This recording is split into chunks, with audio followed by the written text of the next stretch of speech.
साल था 1920 का, जब साइंस की दुनिया में एक थ्योरी ने बवाल मचा के रख दिया। ये हमें एक ऐसे वर्ल्ड का एक्सपीरियंस कराती थी जहाँ पे कोई भी फंडामेंटल लॉज काम ही नहीं करती थी। आप एक ही समय में हर जगह मौजूद हो सकते हो और आप एक ही समय में अलग अलग यूनिवर्सेस में एग्जिस्ट करती हो। ये थी क्वांटम की दुनिया। तो जैसे जैसे क्वांटम मैकेनिक्स पे स्टडी होती गई तो ये पता चला कि क्वांटम मैकेनिक्स मल्टीवर्स हाइपोथेसिस को भी सपोर्ट करता था।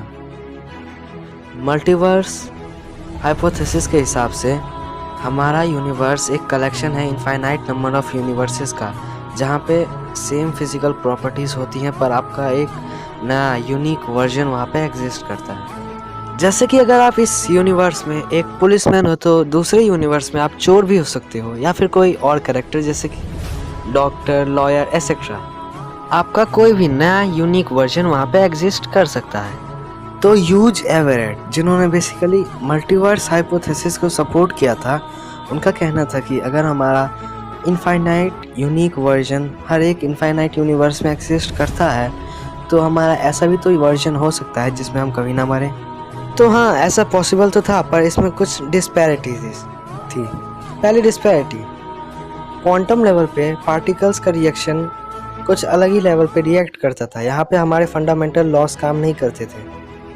तो ये कैसे मान लिया जाता कि क्वांटम लेवल के लॉस हमारे भी रियल लाइफ में एग्जिस्ट करते हैं। तो इसका काम किया उसी साल आई स्ट्रिंग थ्योरी ने। स्ट्रिंग थ्योरी को थ्योरी ऑफ एवरीथिंग भी कहा जाता है क्योंकि इसने आइंस्टाइन के रिलेटिविटी के सिद्धांत को क्वांटम मैकेनिक्स के साथ कंबाइन किया था और हमें दूसरे यूनिवर्स का एक एक्सपीरियंस करने वाली बेसिक थ्योरी के रूप में सामने आई थी। तो स्ट्रिंग थ्योरी के आते ही हमें क्वांटम मैकेनिक्स और रियल वर्ल्ड को जोड़ने का एक रास्ता मिल चुका था। तो अब ये क्या मान लिया जा सकता था कि एक ऐसा भी यूनिवर्स है जिसमें हम एग्जिस्ट कर सकते हैं और वहाँ पे हम कभी नहीं मरेंगे। वेल, इतनी जल्दी नहीं, क्योंकि अभी एटर्नल इन्फ्लेशन थ्योरी का आना बाकी था। एटर्नल इन्फ्लेशन थ्योरी, इसमें बेसिकली ये बताया गया था कि हमारा यूनिवर्स इनफाइनाइटली यूनिवर्स से घिरा हुआ है और यहाँ पे यूनिवर्स बबल्स की तरह फॉर्म होते हैं जिसे हम बिग बैंग कहते हैं। तो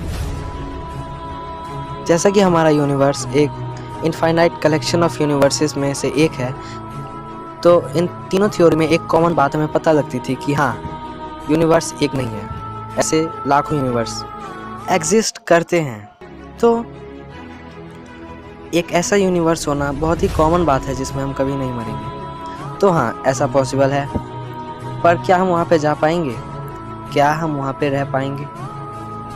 इस क्वेश्चन को चलिए समझते हैं। तो बेसिकली अभी हमारा वहाँ पे जाना एक सपने की तरह ही होगा, पर हाँ, science is the power to make dream a true.